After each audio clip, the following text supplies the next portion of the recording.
Assalamualaikum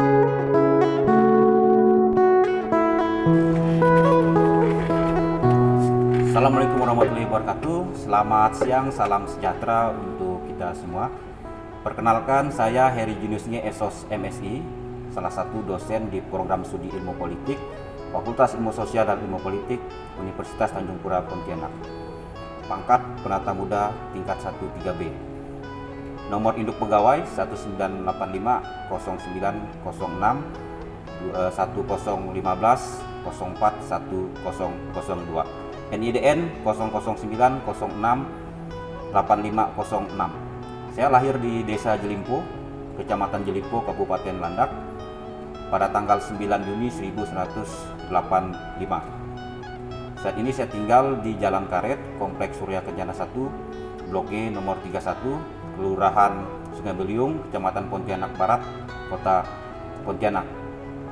S1 saya selesaikan di program studi Administrasi Negara pada Fakultas Ilmu Sosial dan Ilmu Politik, Universitas Tanjung Pura Pontianak tahun 2006. Kemudian saya melanjutkan studi saya di S2, yaitu di program studi Ilmu Politik dengan konsentrasi politik lokal dan otonomi daerah di program Magister Ilmu Sosial, Fakultas Ilmu Sosial dan Ilmu Politik, Universitas Tanjung Pura Pontianak pada tahun 2010.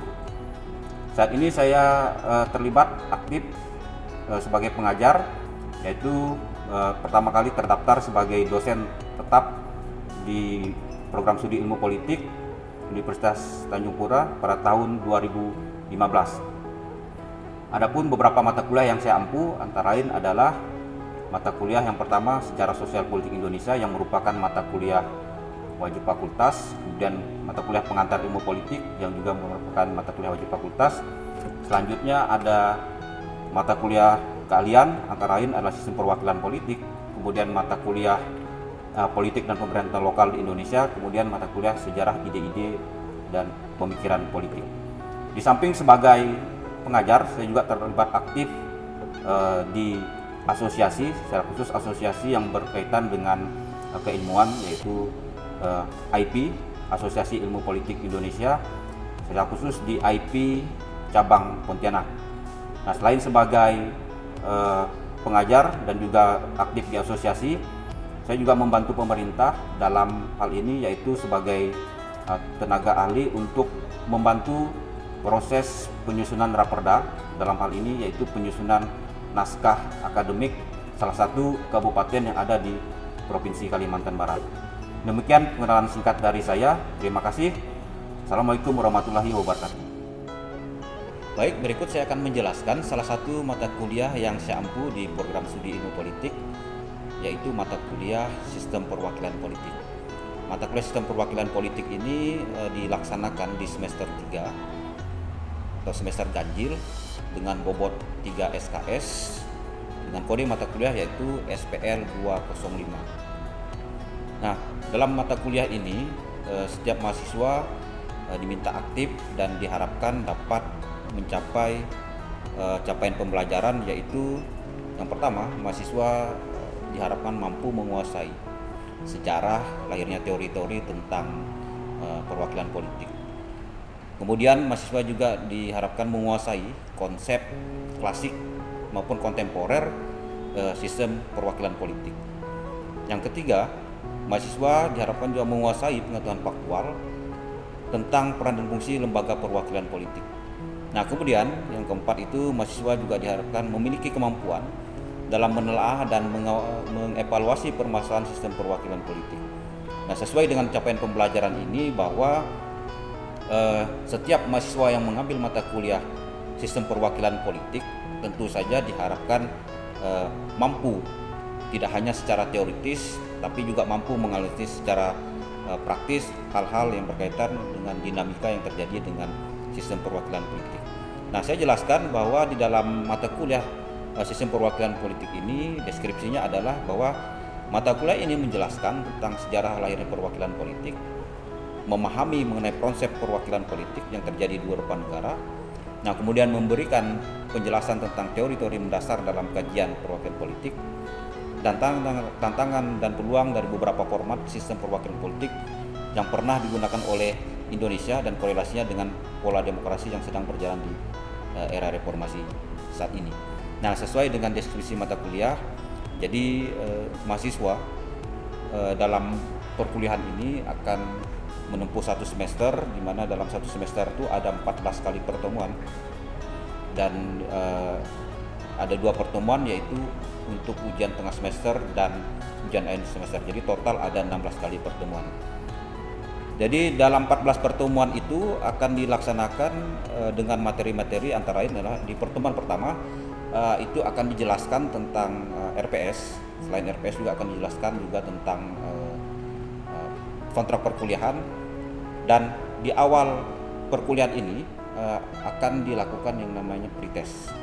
Jadi pretest ini dilakukan dengan tujuan untuk mengukur sejauh mana mahasiswa itu minimal menguasai pemahaman tentang sistem perwakilan politik, ya. Atau minimal dari hal yang kecil adalah mahasiswa mengenal siapa wakilnya. Kalau di Indonesia tentu akan di dalam pretest itu saya akan memberikan sebagai contoh ada gambar salah seorang wakil rakyat atau anggota legislatif di pusat atau anggota senat di pusat. Nah, mahasiswa akan memberikan penilaian apakah mereka mengenal atau tidak. Nah, setidaknya dari pretest itu akan dilihat sejauh mana kemampuan mahasiswa untuk mengetahui dan mengenal lebih jelas dari hal yang kecil terhadap sistem perwakilan politik.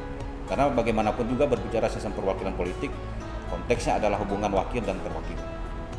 Nah, pada pertemuan kedua akan dijelaskan sejarah perwakilan politik, ya, mulai dari zaman Yunani kuno sampai yang sekarang. Kemudian konsep-konsep dasar pengenalan studi perwakilan politik. Pertemuan keempat itu tentang operasionalisasi perwakilan politik. Yang kelima tentang teori-teori lembaga perwakilan. Yang keenam model-model lembaga perwakilan politik. Yang ketujuh pergeseran dan fungsi lembaga perwakilan politik.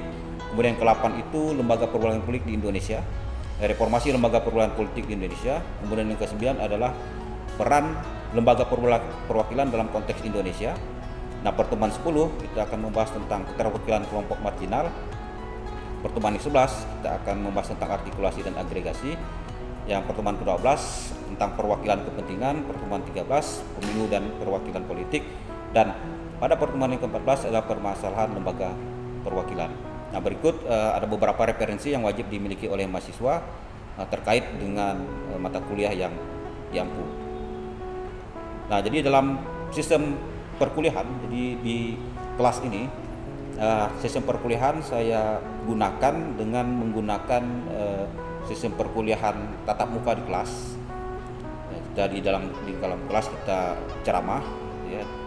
Di dalam ceramah itu tentu akan disampaikan teori-teori dan juga disampaikan materi-materi yang berkaitan dengan setiap aspek yang sudah diterapkan untuk setiap pertemuan. Nah, selain melakukan perkuliahan di kelas, dalam perkuliahan ini juga dilakukan secara daring. Jadi terlebih ketika era pandemi, memang kita tidak diwajibkan untuk melaksanakan kuliah tatap muka. Jadi otomatis secara keseluruhan pertemuan dilaksanakan secara daring. Nah, sistem perkuliahan secara daring ini kita lakukan dengan cara menggunakan platform yang sudah diterapkan oleh Untan sendiri, yaitu e-learning Untan. Jadi dosen maupun mahasiswa bisa mengakses e-learning tersebut. Jadi di dalam e-learning itu, dalam perkuliahan ini saya menerapkan perkuliahan dengan pola sinkronus dan asinkronus. Nah, pola sinkronus itu saya ajarkan dengan menggunakan platform yang paling umum itu adalah Meet Google dan juga biasa Zoom. Nah, sementara untuk asinkronus kita dengan menggunakan penugasan dan juga penyampaian beberapa video-video yang itu dapat disaksikan langsung oleh mahasiswa dengan mengakses learning-nya. Nah, dalam perkuliahan ini juga ketika mahasiswa sudah masuk ke pertemuan-pertemuan yang minimal di pertemuan yang ke-4, nah itu mahasiswa akan diberikan penugasan. Nah, dalam penugasan ini mahasiswa tidak hanya menganalisis hal-hal yang bersifat teoritis, karena tuntutan bahwa setiap mahasiswa mengambil mata kuliah ini minimal menguasai atau mampu aplikasikan teori ke dalam praktek, maka dalam beberapa perkuliahan saya meminta mahasiswa untuk melakukan studi lapangan minimal seperti melakukan kunjungan di kantor DPR, mewawancarai anggota dewan, atau pada saat pemilu mewawancarai masyarakat, bagaimana respon masyarakat terhadap anggota legislatif. Nah, kemudian untuk sistem penilaian. Jadi sistem penilaian di sini mata kuliah ini sesuai dengan bobot 3 SKS. Jadi penilaian berdasarkan ketentuan bahwa ujian akhir semester itu punya bobot 40%. Kemudian untuk ujian tengah semester 30%. Kemudian tugas itu ada 20% dan kemudian keaktifan mahasiswa atau kehadiran itu 10%. Jadi total 100%. Apabila mahasiswa memenuhi komponen, katakanlah mahasiswa itu memenuhi semuanya di atas rata-rata, maka bisa mendapatkan nilai yang bagus atau nilai yang baik. Nah, dalam penilaian ini juga sesuai dengan tuntutan dari konsep kampus Merdeka Belajar bahwa mata kuliah ini juga sudah menerapkan metode kasus, di mana dalam perkuliahan akan diminta mahasiswa untuk membedah satu kasus, dan kasus itu nanti akan dilakukan semacam pengamatan atau observasi atau pengumpulan informasi di lapangan, dan setelah itu mahasiswa diminta membuat laporan dan laporan itu dipresentasikan. Jadi dalam mata kuliah ini sangat dinamis sekali, jadi ada interaksi dan kita melihat fenomena-fenomena yang terjadi, bagaimana baik itu secara individu atau kelembagaan di dalam maupun di luar negeri. Ya, sering kita lihat bahwa apa yang diharapkan dari lembaga perwakilan itu ternyata tidak sesuai dengan harapan. Demikianlah gambaran umum dari mata kuliah yang saya ampu, yaitu mata kuliah Sistem Perwakilan Politik. Terima kasih. Berikut saya akan menampilkan video pembelajaran dari mata kuliah yang saya ampu, yaitu mata kuliah Sistem Perwakilan Politik yang dilakukan secara daring melalui Meet Google. Oke, selamat pagi, salam sejahtera, assalamualaikum warahmatullahi wabarakatuh, salam sehat untuk semua. Ketemu lagi kita di pertemuan ke-6 mata kuliah Sistem Perwakilan Politik. Semoga semua dalam keadaan sehat dan kita selalu diberikan lindungan dari Yang Maha Kuasa. Dan pagi ini kita akan melanjutkan lagi materi kita yang sebelumnya sudah kita bahas secara bersama-sama. Jadi di pertemuan sebelumnya kita telah membahas tentang apa itu wakil dan terwakil gitu ya. Jadi dalam konteks sistem perwakilan politik itu yang sangat substansial adalah bagaimana hubungan antara wakil dan terwakil. Nah, tidak hanya individu tapi juga kelompok. Nah, untuk kelompok itu maka konsep lembaga perwakilan itu menjadi terlembaga. Yang kemarin kita bahas di pertemuan sebelumnya itu tentang apa yang terjadi di sejarah parlemen di Inggris tentang adanya pembagian antara House of Lords dan House of Commons. Ada majelis tinggi dan majelis rendah, dan yang itu berkembang terus dan menjadi model sistem perwakilan politik di dunia. Oke, sebelumnya silakan nanti Anda mengisi presensi ya. Nah, ini sudah ada kodenya. Silakan nanti di scan atau memasukkan kode yang sudah tertera.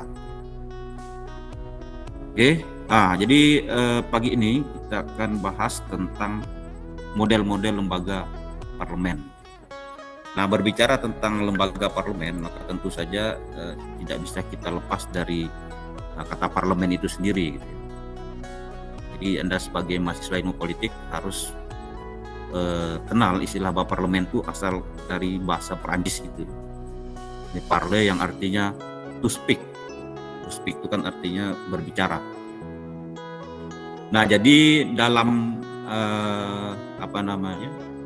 konteks sistem perwakilan ini, jadi semua aspirasi itu disalurkan melalui lembaga parlemen. Oke, dalam perkembangannya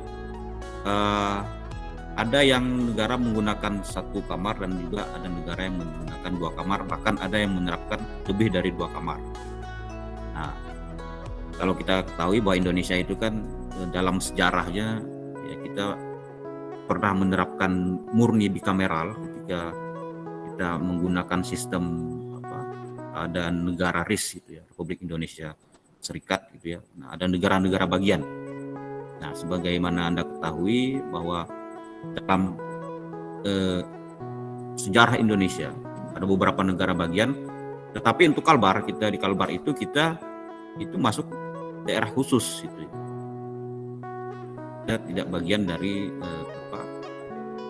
negara bagian, tapi negara yang punya otonomi khusus atau daerah khusus. Nah, berbicara tentang sistem bikameral, nah maka kita akan melihat pembagian, intinya dalam lembaga parlemen ada pembagian atau bagaimana penataan, harus familiar dengan istilah 1 kamar dan 2 kamar, majelis tinggi, majelis rendah, ya, unikameral, bikameral. Jadi harus familiar dengan kata-kata itu sehingga nanti ketika ada Anda diskusi, ya, Anda bisa melihat atau bisa memahami apa itu sistem kameral, apa itu sistem bikameral. Nah, hari-hari ini kalau kita update di berita itu sedang hangat. Artinya terutama mereka yang dari DPD ya menginginkan bahwa DPD itu setara dengan DPR. Nah, tapi kita lihat nanti bagaimana hasilnya. Nah, ini sistem parlemen. Oke, selanjutkan lagi dalam pengelolaan parlemen itu.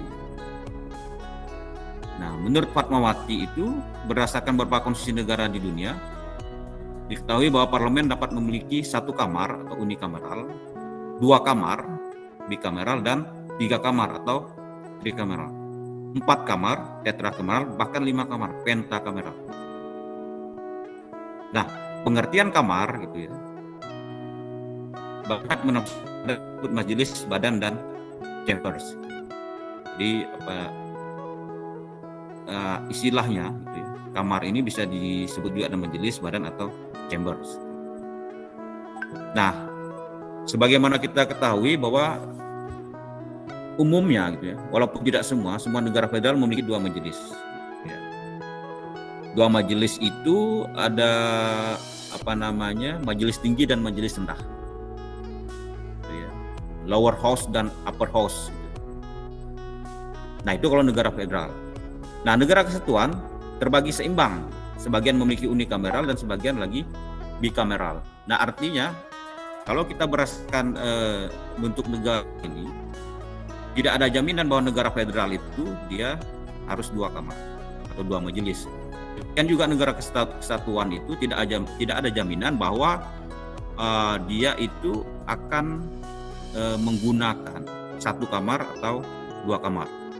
Nah, sebagai contoh ya, kalau kita lihat negara RRC itu atau RRT, Republik Rakyat Tiongkok, dia adalah negara kesatuan, tapi dia bukan federal.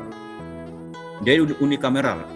Dia bukan bikameral, tapi dia unikameral. Hanya ada 1 kamar di negara Republik Rakyat Tiongkok atau Republik Rakyat Cina sebelumnya. Nah, kemudian sebagian besar negara dengan jumlah penduduk yang besar memiliki 2 majelis. Nah, tapi tidak begitu dengan Republik Rakyat Tiongkok. Justru penduduknya besar, kita tahu ya. Negara Cina itu adalah negara dengan penduduk paling besar atau terbesar di dunia. Kalau tidak salah sampai 1 miliar ya, 1 miliar lebih. Nah, harusnya kalau kita melihat ini kan pengelolaannya menggunakan 2 kamar. Tapi Cina hari ini mereka tetap menggunakan 1 kamar. Ya mungkin dalam tanda kutip mudah mengontrol, mudah mengatur. Walaupun di sana ada seperti kita juga, provinsi-provinsi juga ada di sana. Kalau Anda perhatikan di Cina itu kan yang bergejolak itu adalah di yang dekat ini ya, Tibet itu. Nah, demikian juga sebagian negara besar memiliki wilayah memiliki 2 majelis. negara Amerika, kita tahu negara besar ya. Amerika itu ada 2 kamar, House of Representative dan ada yang namanya Senat. Jadi Senat itu fungsinya adalah mewakili wilayah, sama kayak kita dan DPD, cuma nanti berbeda dalam kewenangan. Nah, ini pengorganisasian parlemen. Nah, jadi kalau itu apa dasar sebuah menerapkan sebuah sistem parlemen? Nah, sebuah negara menerapkan sistem parlemen itu kembali lagi tergantung dari kebutuhan dan juga tergantung dari bisa juga histori dan juga bisa dari demografi gitu ya, dan bisa juga dari ini untuk negara. Jadi tidak ini walaupun alasan sebagian besar menjadi pertimbangan tapi tidak baku ya. Artinya tidak mesti luas wilayah itu dia ketika luas wilayahnya besar dia harus wajib 2 kamar atau lebih dari 2 kamar. Nah, ketika jumlah penduduknya besar dia itu wajib menggunakan 2 kamar. Kalau penduduknya kecil 1 kamar saja. Nah, kalau bentuk negaranya federal dia wajib 2 kamar. Nah, jadi tidak juga ada jaminan, tapi kecenderungan semua negara itu dengan sistem dengan pertimbangan seperti kecenderungan gitu. Kalau dia luas dia 2. Kalau jumlahnya besar dia 2. Untuk negaranya federal dia 2. Tapi tadi saya katakan tidak ada juga jaminan gitu. Ini hanya dasar saja. Nah, sebagaimana kita ketahui, Anda tahu Bagirmanan ya. Jadi Bagirmanan itu adalah mantan ketua Mahkamah Agung gitu ya, atau Mahkamah Agung RI. Nah, dia mengatakan bahwa majelis 2 kamar atau 1 kamar terkait dengan bentuk negara, bentuk pemerintahan tertentu. Nah, Bagirmanan menegaskan bahwa pertimbangan itu negara itu memiliki pertimbangan sendiri-sendiri. Kenapa Cina dengan negara luas dia hanya menggunakan 1 kamar saja? Ya mungkin kita bisa analisis lebih jauh, dia mungkin karena ideologinya, sejarahnya itu kan negara komunis, walaupun hari ini Cina walaupun sistemnya ekonominya sudah liberal, tapi dari segi politiknya masih komunis. Dan mereka menerapkan 1 partai. Nah, ada juga faktor kesejarahan yang tadi saya sampaikan ya, histori ya. Jadi histori di Inggris. Nah, ini histori di Inggris ini Anda harus sudah rekam di kepala ya. Jadi kalau belajar parlemen itu memang tidak bisa kita lupa dari sejarah lahirnya parlemen, konflik antara kaum bangsawan dengan dengan rakyat gitu ya. Jadi kaum bangsawan itu yang kita sebut tergabung dengan House of Lords dan dari masyarakat biasa itu disebut House of Commons. Jadi agar ada representasi. Jadi kuncinya mata kuliah ini ketika kita berbicara perwakilan itu representasi. Jadi orang itu harus punya wakil gitu. Makanya intinya jangan sampai di dalam sebuah negara itu tidak ada yang diwakili. Nah, di awal perkuliahan kita sudah bahas bahwa konteks wakil itu tidak hanya orang wakil hadir secara fisik, tapi dia juga hadir ketika memberikan aspirasi atau memperjuangkan aspirasi. Nah, ya teman-teman di sini tahu ya, kemarin kita heboh di media sosial ketika legislator kita Fadli John tuh ya, Fadli John mengatakan menyinggung Pak Jokowi ya, Pak Jokowi meresmikan sirkuit internasional sirkuit Mandalika ya. Tapi pada yang sama Sintang sedang banjir. Mudah-mudahan Sintang sudah tidak ini lagi. Jadi seolah-olah orang mengatakan bahwa Fadli John ini wakil rakyat yang tidak merakyat atau tidak punya sense of crisis lah gitu ya. Tidak punya rasa krisis, memiliki sensitivitas gitu. Nah, tapi kalau kita pelajari, kan dia tidak hanya hadir secara fisik, tapi dengan yang dilakukan Fadli John itu juga dalam bentuk dia fungsinya sebagai wakil rakyat. Nah, alangkah lebih baiknya lagi kalau dia datang, kan akhirnya disinggung oleh Pak Lasarus gitu ya. Kalau mau Pak Fadli John datang lagi ke Sintang gitu ya. Jadi sejarah kelembagaan itu memang tidak bisa kita pungkiri itu dari Inggris. Sama juga di Prancis gitu ya. Di Prancis itu juga akhirnya dibuat 2 kamar itu juga perdebatannya panjang. Nah, agar ada kelompok mewakili kelompok ini dan kelompok ini. Tapi kalau kita belajar kan akhirnya Prancis itu bukan menjadi negara yang seperti Inggris kan masih tetap monarki. Ketika revolusi Prancis yang kita kenal dengan seorang sangat terkenal Napoleon Bonaparte gitu. Nah, akhirnya Prancis berubah menjadi republik. Oke, sebelum saya kasih kesempatan bertanya, ini lanjut dulu ya. Nah, Amerika juga ini kalau kita belajar secara khusus ya, kiblat presidensial murni itu adalah di Amerika. Nah, kalau kita ini Indonesia ini kan orang katakan sistem presidensial berwajah parlementer. Nah, tapi Amerika dengan sistemnya sekarang itu sudah bisa dikatakan sudah sangat matang ya. Nah, tapi perlu juga kita pahami bersama, tidak bisa kita membandingkan negara kita dengan negara Amerika yang dari segi sejarah merdeka itu sudah cukup lama dengan negara Indonesia yang ya, baru di atas 70 tahun. Kalau Amerika itu udah ratusan tahun. Nah, artinya mereka membuat sistemnya itu sudah tanda kutip sudah sangat matang sekali. Nah, jadi di Amerika itu lahirnya Senat itu tidak lepas dari keinginan bahwa daerah yang penduduknya sedikit itu punya keterwakilan, diwakili oleh wakil yang kita sebut dengan Senat. Nah, karena di Amerika itu kan negara bagian, kan ada tahu ya, ada California itu kan, ada Nevada, itu yang penduduknya itu sangat padat sekali.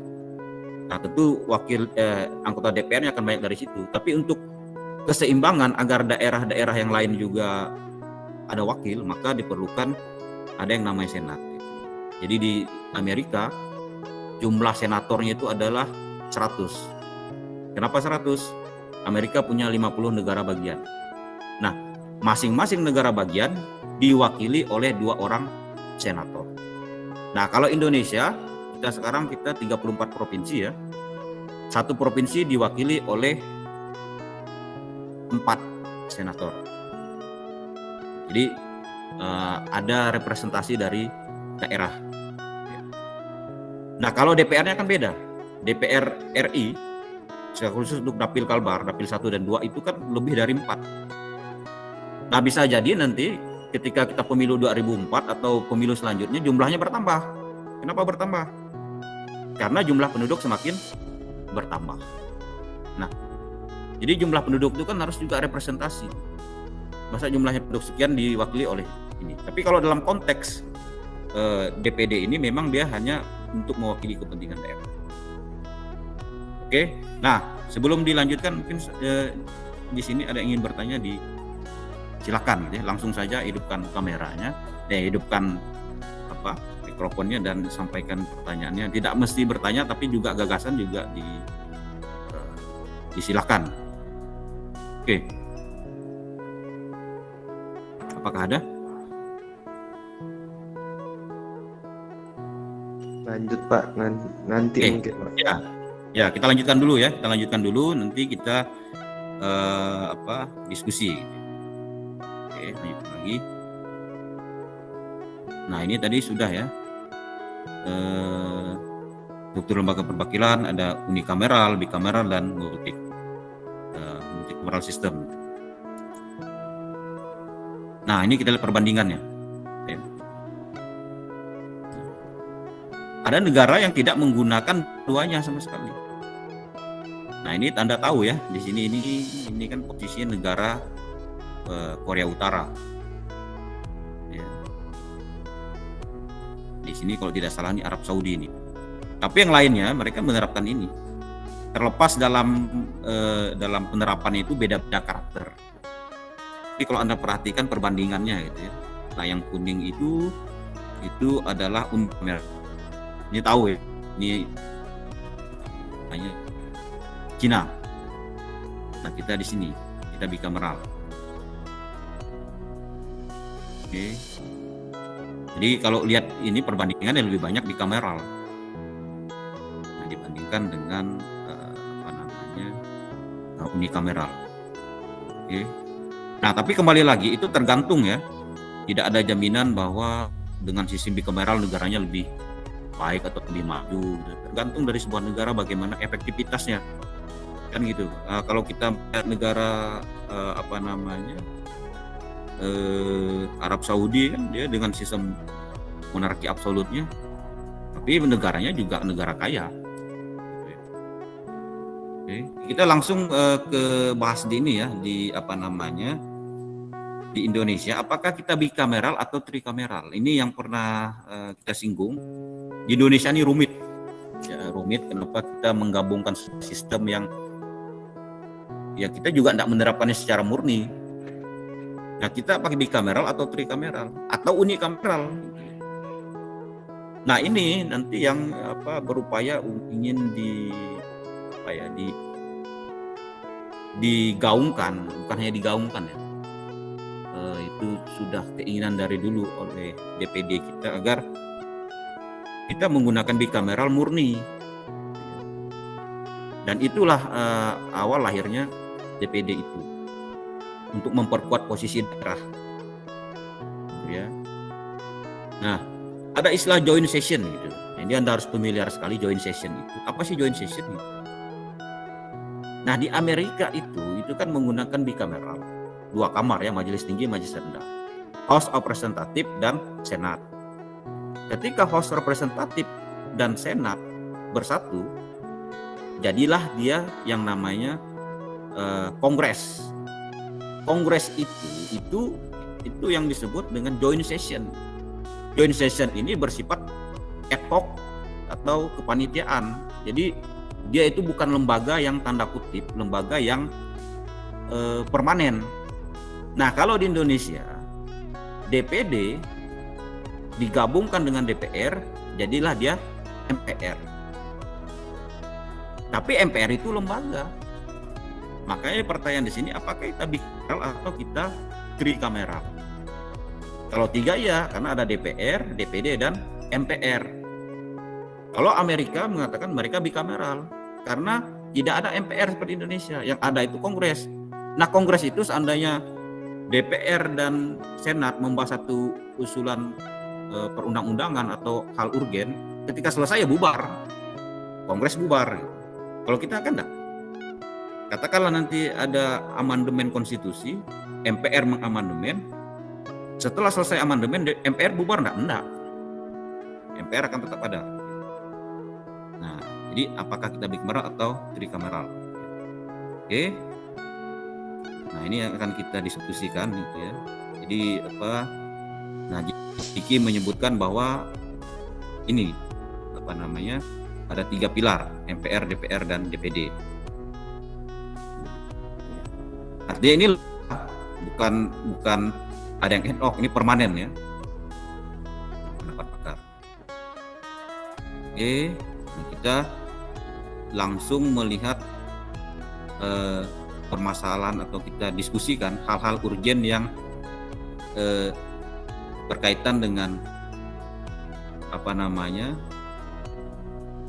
kelembagaan parlemen di Indonesia. Nah, ini yang akan kita diskusikan. Silakan Anda berikan pendapat Anda. DPD memiliki fungsi pengajuan usul, hanya mengajukan saja, tapi mereka tidak bisa mengeksekusi. Ya, artinya kan beda dengan Senat di Amerika.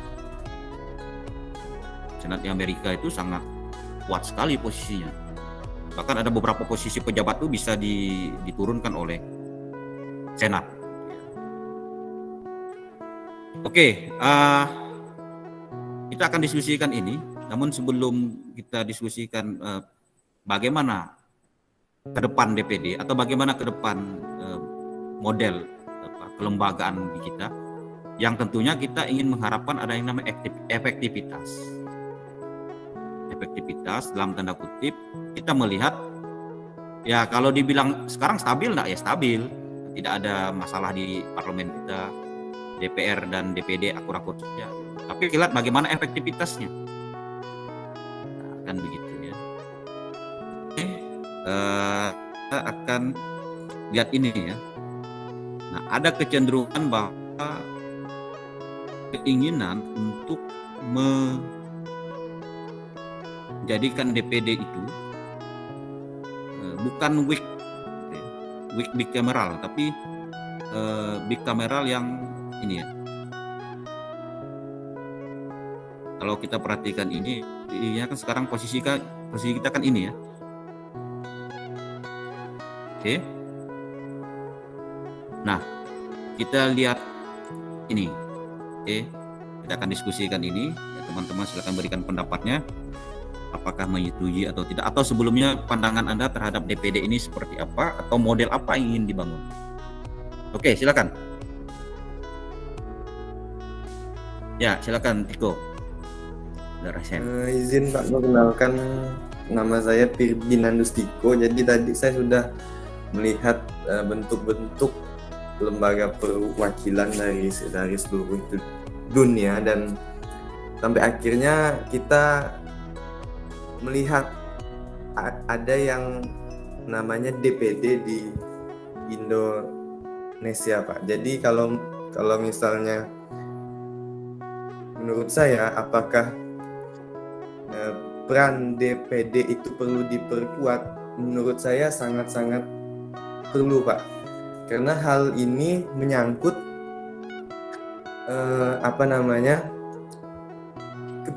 kepentingan yang ada di daerah yang diwakili oleh DPD itu, Pak.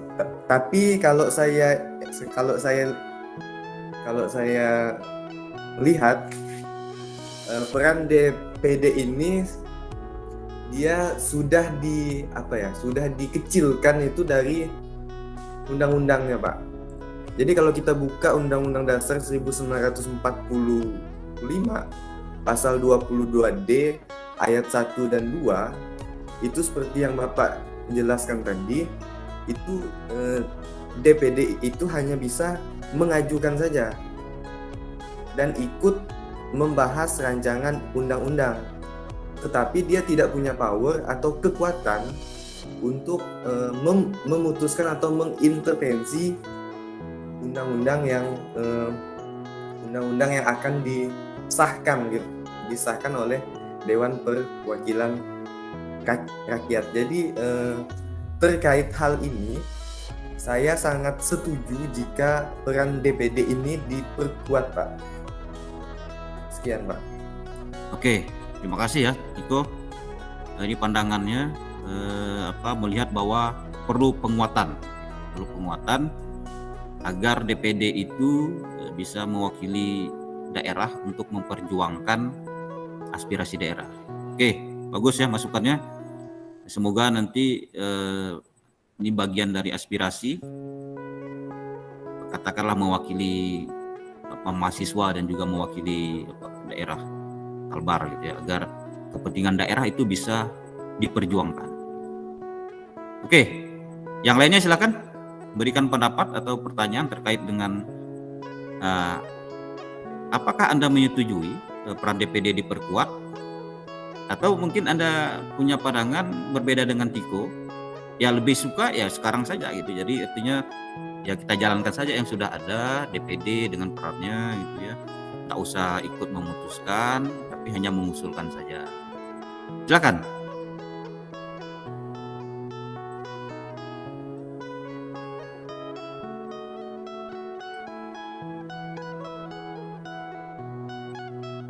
Oke, mungkin Bapak ke ini ya, ke Putri ya. Kalau Putri sendiri melihat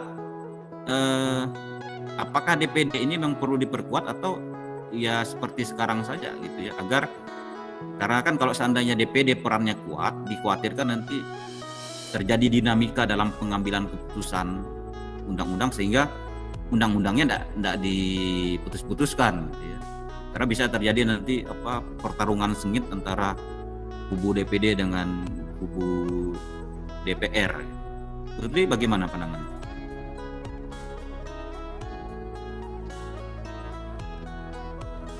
Silakan di mikrofonnya dihidupkan dulu.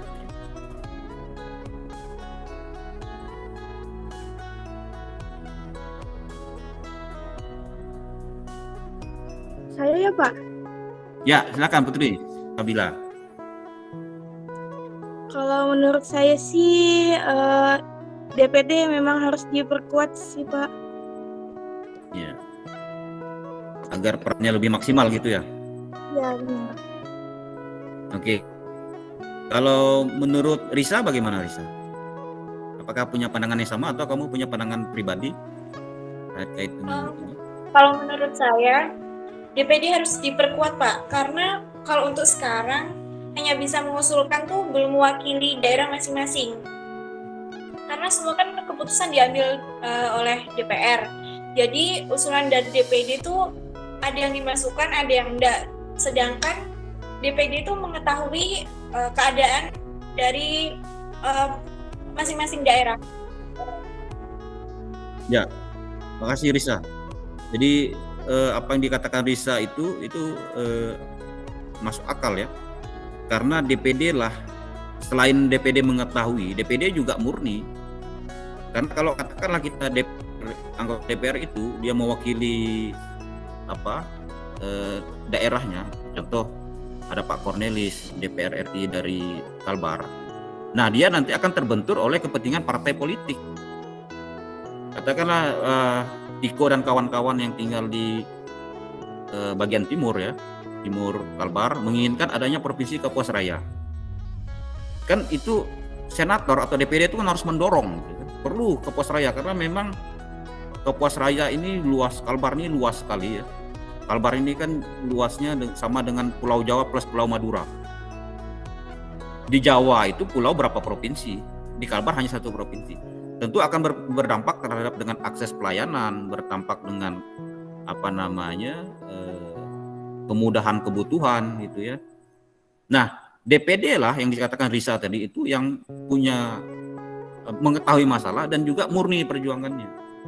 Kalau DPR kan tentu nanti kalau bilang, katakanlah Pak Cornelis bilang atau Pak Lasarus ya kan, Pak Lasarus, ya kami akan dukung Kapuas Raya.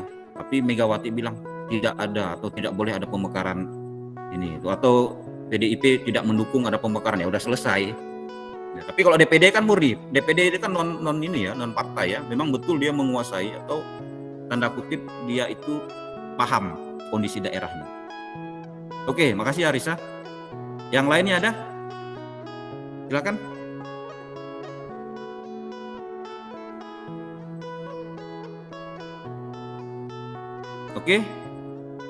Oke, baik, jika tidak ada di slide terakhir ini gitu ya, melihat nanti kalau kita perhatikan di Instagram DPD dan juga beberapa anggota DPD itu memang mereka menginginkan adanya ini bikameral yang setara ya, artinya DPR dan DPD itu setara. Nah, mungkin sebelum kita tutup ya, mungkin ada yang bisa memberikan pandangan. Apakah benar ada kekhawatiran ketika nanti DPD diperkuat kewenangannya sama dengan DPR, terjadi yang namanya dinamika yang sangat sangat dinamis antara DPR dan DPD dalam mengambil keputusan, sehingga DPD ini tidak mau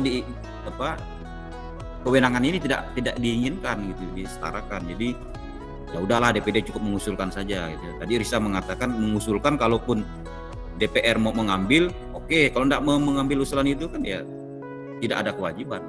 Nah, sebelum kita tutup, apakah memang betul ada kekhawatiran seperti itu? Ataukah itu kekhawatiran yang sengaja dibuat-buat agar DPR dominasi lagi? Oke, silakan berikan pandangannya. Siapa?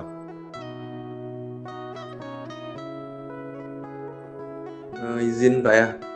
Ya, gimana Riko? Kalau menurut saya Pak, ini hanya suatu kekhawatiran yang kekhawatiran yang sebenarnya tidak mungkin gitu loh. Tidak mungkin akan terjadi benturan-benturan yang akan menyebabkan pengambilan keputusan itu menjadi berat begitu Pak. Saya hanya melihat bahwa hal ini hanya suatu akal-akalan saja, supaya hanya ada satu saja kekuatan yang benar-benar besar yang bisa mengambil suatu keputusan Pak. Sekian Pak. Oke. Lanjut Pak. Jadi perlu adanya kesetaraan Pak. Sekian. Oke. Jadi perlu kesetaraan ya. Nah, jadi kalau kita perhatikan memang belum ada survei sejauh mana kekhawatiran. Kemarin ada survei ya. Survei apakah betul gitu. Ada juga yang mengatakan kalau DPD itu nanti kewenangan terlalu besar, dikhawatirkan akan mengancam NKRI. Karena nanti dikhawatirkan DPD itu mampu menggolkan undang-undang yang bisa membahayakan NKRI. Jadi lebih banyak kepentingan daerah dibanding kepentingan besar. Tapi apa yang disampaikan ke Iko tadi itu ada semacam kekhawatiran saja gitu. Agar dominasinya itu atau kewenangannya itu tidak diganggu. Oke. Jadi kesimpulan perkuliahan kita pada pagi hari ini bahwa yang pertama, model pengelolaan parlemen setiap negara itu tergantung dengan karakteristik dan juga bisa kita lihat juga latar belakang gitu ya. Nah, dalam konteks Indonesia memang ke depan diinginkan perlu adanya penataan agar ya apa gunanya kita membiayai DPD itu ketika DPD juga tidak bisa memaksimalkan fungsi mereka. Nah, jadi perkuliahan pagi ini memberikan wawasan kepada kita bahwa apa yang kita harapkan dari segi kelembagaan akan lebih baik. Oke, sebelum saya tutup, apakah ada lagi pertanyaan? Kalau tidak ada, kita tutup. Oke, tidak ada ya. Baik, terima kasih untuk partisipasi pada pagi hari ini. Kita sudah membahas materi tentang model-model lembaga parlemen. Jangan lupa mengisi presensi dan jika ada hal-hal yang baru atau informasi yang baru nanti kita bisa diskusikan di lain waktu. Baik, saya hari perkuliahan pada pagi hari ini. Selamat pagi, salam sejahtera. Salam sehat untuk kita semua. Assalamualaikum warahmatullahi wabarakatuh.